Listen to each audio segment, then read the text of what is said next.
5 years, I was at the Duplin County Correctional Facility. I want to try to shorten this. Sheikh Yusuf doesn't know this, but he's very instrumental in my being where I am today. After I completed my education, the North Carolina Department of Corrections said, we want you to be the first institution-based imam in the state of North Carolina. And guess what? I was. The New York Department of Correction tried to get me to come to work for them. And I didn't want to go to New York because I'm not a polar bear. I don't like the cold. But they were having a conference in Arlington, Virginia. They were Springfield, thank you, brother. And they wanted me to go to this conference. And I said, listen, I've been working for 5 years as an imam for less than $27,000 a year. I got 4 children and a wife. I can't go. Sheikh Yusuf said, brother, if you can get here, I'll find you a place to stay. That was not a first for Sheikh Yusuf. Taking people in is the way he became a Muslim. Sheikh Yusuf was a Christian musician and minister. We had a lot in common, except he became a Muslim in 88, I became a Muslim in 87, and I think he's just a few years older than me. That's supposed to be funny.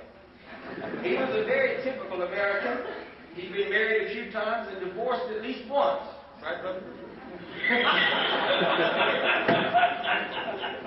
Tell him. Go ahead. A man like I, who had been from rags to riches monetarily, we had enjoyed the company of kings and paupers alike. But something was missing in our lives. Do you know how hard it is for a 50-year-old man to change? I'm 46 and I know how hard it is. Wait till you get to 60. You see, Sheikh Yusuf was working with his father, who was also an ordained minister, in a witnessing center that was disguised as a consignment shop. They called it a consignment shop. What do you know about that? I do my homework, brother. You told me to do that. So they had this consignment shop, and Sheikh Yusuf's father said, Jim, I want you to meet this Egyptian man. Sheikh Yusuf, I don't want to meet no Egyptian terrorist. His father said, I want you to meet him. He was studying to be a missionary at the time. And so he said, well, I'm going to meet him under my terms, Dad. He has to meet me at church on Sunday. So he invited him to church, and he was convinced that he was going to make a Christian out of it. You see, Sheikh Yusuf was a da'i before he became a Muslim. He was trying to get everybody to be a Christian before he ever came into Islam. Not only did he invite the Egyptian Muslim, he invited his Irish priest friend, Pete.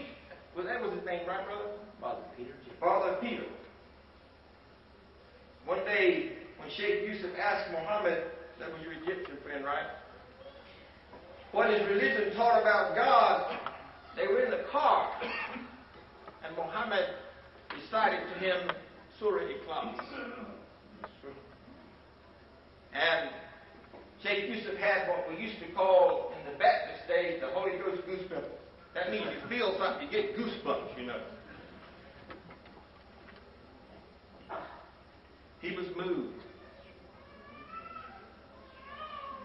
He still wanted to see how he could bring this man to Islam, and he also wanted to find out how he could bring maybe Islam into Christianity. If he couldn't bring the man, at least he could bring his ideas. One morning, Father Pete went to the masjid with Muhammad. The next day he went to the masjid and he came back and he walked in with a jalabiyah on, saying, Ashhadu an la ilaha illallah wa ashhadu anna Muhammadan Rasulullah. I declare that there is no God but Allah and His messenger is Muhammad. Sheikh Yusuf became angry because he wanted to embrace Islam first. Here the Catholic priest had embraced Islam. He wanted to be first. He couldn't sleep that night. The next morning, he went out behind the barn. I bet when he grew up, he went behind the barn. It was for something else besides prayer. He didn't hear that. But he went behind the barn, and he got on a piece of plywood, and he put his head on the ground, and he called on Allah. And he went inside the house, and he did his shahada. Now, today, he's all over the country inviting people to Islam. When I went to Springfield, Virginia to visit Sheikh Yusuf, he said to me, brother, the Al-Rahman Foundation in England is going to give 5 scholarships for imams in the prison system.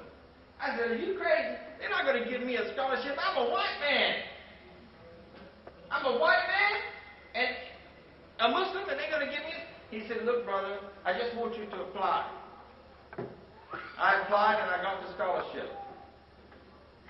There were 3 people out of 60 that qualified for this scholarship. And Allah subhanahu wa ta'ala blessed me to be one of them. So I commuted from North Carolina to Virginia every week, and then from Florida to Virginia until I got my master's in Islamic social science. I am now one of 10 imams employed by the United States Department of Justice, Federal Bureau of Prisons, and I do dawah work every time I get an invitation, if I don't already have an invitation. Without further ado,